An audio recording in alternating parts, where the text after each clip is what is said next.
Hello everyone, আসসালামু আলাইকুম। Welcome back to my channel tasty cooking by Akhi. আজ খুবই মজার একটা রান্না করব, আর আজকে রান্না করব শিং মাছের ঝোল। বেগুন আর আলু দিয়ে এই শিং মাছের ঝোলটা অত্যন্ত মজার হয়। চলুন তাহলে দেখি এই রান্নাটা কিভাবে করা হয়েছে। প্রথমে আমরা চুলায় একটা কড়াই বসিয়ে দিয়েছি, আর এখানে দিয়ে দিয়েছি 4 টেবিল চামচ সয়াবিন তেল। তেলটা যখন গরম হয়ে আসবে তখন আমরা এখানে মেখে রাখা শিং মাছ দিয়ে দিব। আমি এখানে হলুদ আর লবণ দিয়ে শিং মাছটা কিছুক্ষণ মেখে রেখেছিলাম, প্রায় 10 মিনিটের মতো।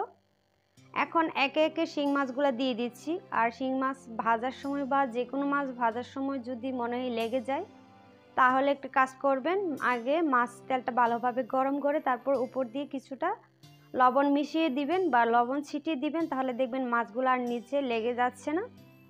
তারপরে এইভাবে আমি দুই পিঠে মাছগুলোকে ভালোভাবে ভেজে নিয়েছি। এখন মাছগুলোকে উঠিয়ে নিচ্ছি, একটু লাল লাল করে মাছগুলো ভেজে নিয়েছি। তারপর এই তেলের মধ্যে আমি এখানে দিয়ে দিচ্ছি বেগুন। আমি এইখানে লম্বা বেগুন নিয়েছি। এখানে আমি হলুদ আর লবণ দিয়ে বেগুনটাকে ভালোভাবে ভেজে নিব। আর বেগুনটাকে কিন্তু একটু লাল লাল করেই ভেজে নিতে হবে। লাল লাল করে ভেজে যদি এই রান্নাটা করা হয় তাহলে দেখবেন অনেক বেশি ভালো লাগে।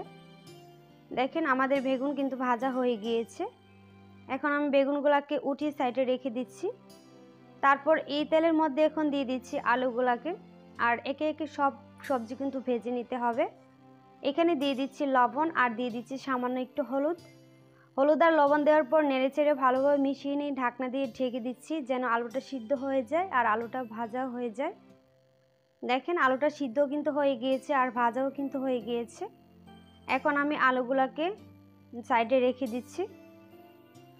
এখন এই তেলের মধ্যেই দিয়ে দিব পেঁয়াজ কুচি। আমি এখানে 1/4 কাপের মতো পেঁয়াজ কুচি করে নিয়েছি। পেঁয়াজটাকে এখন কিছুক্ষণ ভেজে নেব। পেঁয়াজটাকে কিন্তু লাল লাল করে ভাজতে হবে না, কিছুটা নরম হয়ে আসলে তখন এখানে দিয়ে দিব রসুন বাটা। আমি এখানে 1/2 চা চামচ দিয়ে দিচ্ছি রসুন বাটা। আর এই তরকারিতে একটু রসুন বাটা দিবেন, তাহলে দেখবেন অনেক বেশি মজার হয়। রসুনটা দেওয়ার পর তারপরে কিছুক্ষণ ভেজে নিয়েছিলাম। তারপর এখানে আমি দিয়ে দিচ্ছি পানি, যেন মশলাটা পুড়ে না যায়। দিয়ে দিচ্ছি স্বাদ মতো লবণ, 1/2 চা চামচ দিয়ে দিচ্ছি হলুদের গুঁড়া, 1/2 চা চামচের বেশি মরিচের গুঁড়া, 1/2 চা চামচ ধনিয়ার গুঁড়া। দেওয়ার পর সব মশলা একসাথে ভালোভাবে মিশিয়ে নিচ্ছি। এইভাবে ভালোভাবে মিশিয়ে নেওয়া হয়ে গেলে তারপর ঢাকনা দিয়ে ঢেকে মশলাটাকে ভালোভাবে কষিয়ে নিব। আমি 4 থেকে 5 মিনিটের মতো মশলাটাকে কষিয়ে নিয়েছি। এখন ঢাকনাটাকে উঠিয়ে নেড়ে ছেড়ে দিচ্ছি। আর এই পর্যায়ে কিন্তু তেলটা উপরে ভেসে উঠেছে। তখন আমরা এখানে দিয়ে দিব একটা টমেটো কুচি। আমি এখানে একটা লাল পাকা বড় একটু টমেটো কুচি করে নিয়েছি। টমেটোটা দেওয়ার পর আবারও ঢাকনা দিয়ে ঢেকে মশলাটাকে বা টমেটোটাকে একসাথে ভালোভাবে কষিয়ে নিচ্ছি। 2-3 মিনিট পর ঢাকনাটাকে উঠিয়ে আবার আমি নেড়ে ছেড়ে দিচ্ছি। দেখেন খুবই ভালোভাবে কিন্তু কষানো হয়ে গিয়েছে। তারপর এখানে আমরা দিয়ে দিব সেই ভেজে রাখা আলু আর বেগুন। ভেজে রাখা আলু আর বেগুন দেওয়ার পর আমি ভালোভাবে মশলার সাথে মিশিয়ে নিচ্ছি। এভাবে ভালোভাবে মিশিয়ে নেওয়া হয়ে গেলে এখন আমি কিন্তু ঢাকনা দিয়ে ঢেকে সবজিটাকেও কিছুক্ষণ কষিয়ে নিব, 3 থেকে 4 মিনিটের মতো। 3 থেকে 4 মিনিট পর ঢাকনাটাকে উঠিয়ে তারপর আবারও নেড়ে চেড়ে দিচ্ছি। আর এই পর্যায়ে কিন্তু চুলার আঁচটা মিডিয়ামের চেয়ে নিচে রাখতে হবে। এখন আমি এখানে দিয়ে দিচ্ছি পানি। যেহেতু আমি শিং মাছের ঝোল রান্না করব তাই একটু পানি বেশিই দিব। এখানে আমি দিয়ে দিচ্ছি 5 থেকে 6টার মতো ফালি করা কাঁচামরিচ। কাঁচামরিচটা দেওয়ার পর ঢাকনা দিয়ে ঢেকে রান্না করব 5 থেকে 7 মিনিটের মতো। 5 থেকে 7 মিনিট পর ঢাকনাটাকে উঠিয়ে আবারও আমি নেড়ে ছেড়ে দিচ্ছি। এভাবে নেড়ে ছেড়ে তারপর এখানে আমরা দিয়ে দিব সেই ভেজে রাখা মাছগুলোকে। মাছগুলো দেওয়ার পর আবারও আমি ভালোভাবে মিশিয়ে নিচ্ছি। ভালোভাবে মিশিয়ে নেওয়া হয়ে গেলে এখন আমি এখানে ঢাকনা দিয়ে ঢেকে রান্না করব আরও 3 থেকে 4 মিনিটের মতো।